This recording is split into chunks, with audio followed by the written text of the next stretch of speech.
नमस्कार दोस्तों, आपका बैंकिंग गाइड चैनल में स्वागत है। मैं आपका दोस्त संजय कुमार तिवारी और आज मैं टॉपिक लेकर आया हूँ बजट 2022 एंड बैंकिंग। आजकल प्रमोशन एक्सरसाइजेज चल रहे हैं, इंटरव्यूज चल रहे हैं। उस लिहाज से, इंटरव्यू के लिहाज से बहुत इंपॉर्टेंट टॉपिक है, क्योंकि बजट में बैंकिंग के बारे में क्या बात हुई है वो इसमें हम डिस्कस करेंगे। तो चलिए देखते हैं दोस्तों। सबसे पहले तो आपने देखा होगा कि इस बजट का सबसे बड़ा हाईलाइट था substantial capital expenditure increase, capex increase. तो कैपिटल एक्सपेंडिचर में अगर आप देखेंगे तो गवर्नमेंट ने 35.4% का पिछले बजट से ज़्यादा जंप दिया है, इंक्रीज किया है। लगभग 7.5 लाख करोड़, 7.5 लाख करोड़ जो है इस बार बजट रखा गया है फॉर कैपिटल एक्सपेंडिचर, गवर्नमेंट ने रखा है। अब इसका असर आप सोचेंगे बैंकिंग पे क्या आने वाला है, तो बैंकिंग पे ये आएगा कि इतना बड़ा जब इंफ्रास्ट्रक्चर तैयार होगा, जिसमें सड़कें शामिल है, जिसमें इंडस्ट्रियल पार्क शामिल है, तो ये तमाम चीज़ें जो है it will increase the competitiveness, capability and efficiency of Indian industry. तो इंडियन इंडस्ट्री की कॉम्पिटिटिवनेस बढ़ेगी, एफिशिएंसी बढ़ेगी, चूंकि सड़कें अच्छी होंगी, तेज सामान पहुंचेगा, तमाम चीज़ें। तो इससे क्या होगा कि demand for services and manufactured inputs from large industries as well. तो इससे क्या होगा कि जो लार्ज इंडस्ट्रीज हैं, जो एमएसएमईज है, उनके यहाँ सर्विसेज और मैन्युफैक्चरिंग आइटम्स की डिमांड बढ़ेगी। एंड ऑल्सो एग्रीकल्चरल प्रोडक्टिविटी भी इंक्रीज होगा ड्यू टू बेटर इंफ्रास्ट्रक्चर, क्योंकि इससे क्या होगा कि एग्रीकल्चर प्रोडक्टिविटी, एग्रीकल्चर इनपुट्स या एग्रीकल्चर का मार्केटिंग भी फास्ट होगा, तो प्रोडक्टिविटी भी बढ़ेगी। और इसके बाद credit demand for brown field expansion projects भी होगा, क्योंकि जैसे मान लिया कि अभी जब कैपिटल एक्सपेंडिचर इतना ज़्यादा होगा तो नेचुरली सीमेंट सेक्टर है, आयरन एंड स्टील सेक्टर है, इनका डिमांड बढ़ेगा, क्योंकि सड़कें बनाने में, इंफ्रास्ट्रक्चर तैयार करने में इन सब चीज़ का बहुत ज़्यादा उपयोग होता है। तो उससे क्या होगा कि जो ब्राउनफील्ड में जैसे सीमेंट इंडस्ट्री है, स्टील इंडस्ट्री है, उनमें भी एक्सपांसन होगा और उसके लिए भी क्रेडिट डिमांड आएगा। तो ये तमाम चीज़ें जो है बैंकिंग में पॉजिटिव इन्फ्लुएंस, पॉजिटिव इम्पैक्ट डालने वाली हैं। This capex increase of 35.4%। Next is ECLGS scheme, जो है emergency credit line guarantee scheme, जो कोरोना के टाइम में गवर्नमेंट ले आई थी, उसको 1 साल के लिए और बढ़ा दिया गया है अप टू मार्च 2023। और इसमें जो गारंटी कवर है वो भी 50,000 करोड़ से बढ़ाया गया है। मतलब total guarantee cover 5 lakh crore है, जिसमें कि जो 50,000 करोड़ बढ़ाया गया, आपको पता होगा कि जो हॉस्पिटलिटी इंडस्ट्री है वो सबसे ज़्यादा अफेक्टेड इंडस्ट्री थी, लाइक होटल्स। तो उनके लिए स्पेशली ये 50,000 करोड़ का प्रावधान किया गया है, ओनली फॉर हॉस्पिटलिटी इंडस्ट्री। तो out of 5 lakh crore, 50,000 crore is year mark only for, exclusively for hospitality industry. तो इससे भी काफ़ी जो है आपके जो एमएसएमईज है उनको काफ़ी मदद मिलेगी और क्रेडिट ग्रोथ भी बैंकों का होगा।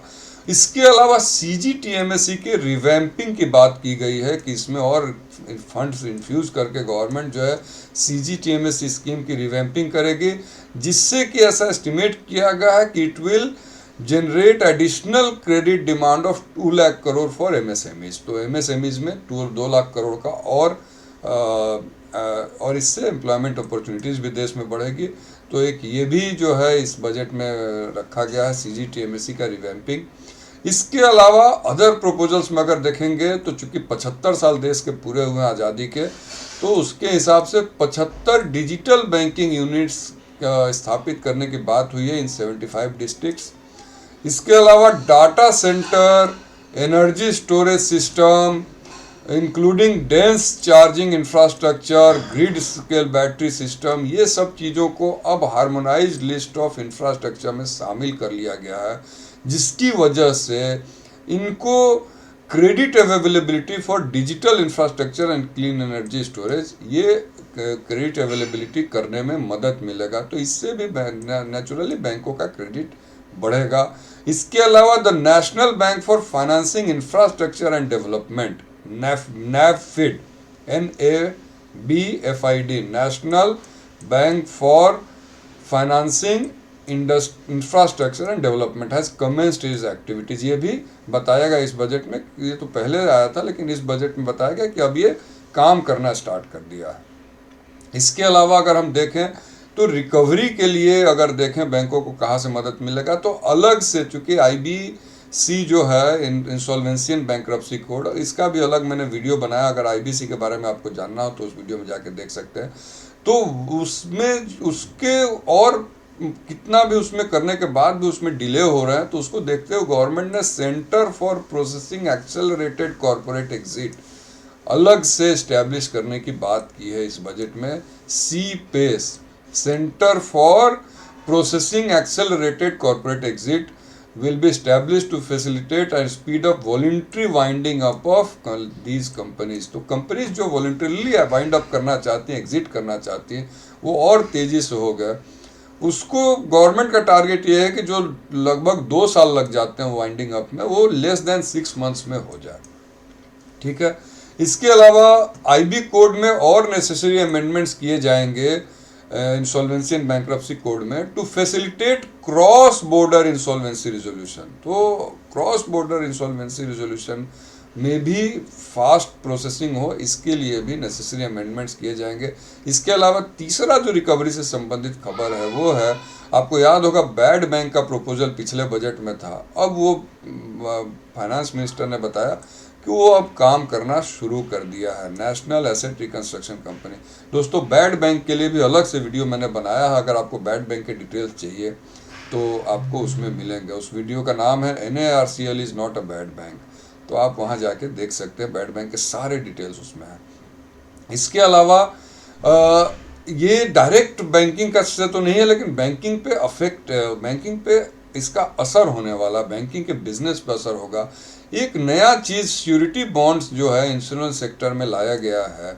This is just like bank guarantee. तो ऐसा कहा गया है कि जो स्मॉल सप्लायर्स और वर्क कॉन्ट्रैक्टर्स हैं, they can now tap insurance companies for surety bonds in place of bank guarantee. तो बैंक गारंटी का बिजनेस पे असर हो सकता है, नेगेटिव असर हो सकता है। एक कॉम्पिटिटर हमारे लिए खड़ा हो रहा है हमारे नॉन फंड बेस्ड बिजनेस में। इसके अलावा सिक्योरिटी बॉन्ड्स के बारे में बताया गया है कि will be made acceptable in government procurements. आपको पता है कि गवर्नमेंट प्रोक्योरमेंट से नॉर्मली जो है बैंक गारंटी लिया जाता है। अब इसमें एक लॉ को बनाया जाएगा, प्रावधान किया जाएगा, ताकि बैंक गारंटी की जगह सिक्योरिटी बॉन्ड्स को भी जो इंश्योरेंस कंपनी जारी करेंगे उसको भी एक्सेप्ट किया जाए।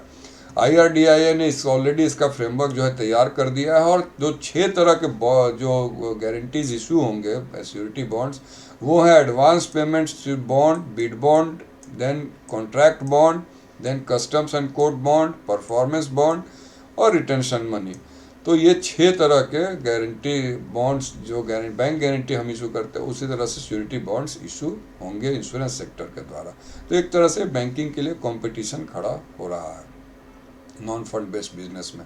इसके अलावा एक और बैंकिंग के लिए जो कंपटीशन बहुत बड़ा हो सकता है, जो करीब 1,55,000 पोस्ट ऑफिसेस है पूरे देश में, उनको CBS कनेक्टिविटी से कंप्लीट करने की बात की गई है इन द ईयर 2022।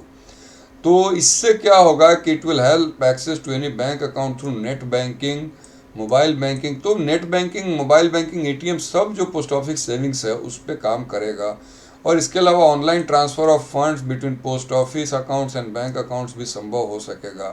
तो इससे जो है फार्मर, सीनियर सिटीजन्स, और it will enable inter operability and financial inclusion. So these are some of the things which have been brought in this year's budget, which have direct or indirect impact on banking. So thank you very much friends for listening to this video, and please subscribe to the channel, and if you like the video please share with your friends. Thank you so much.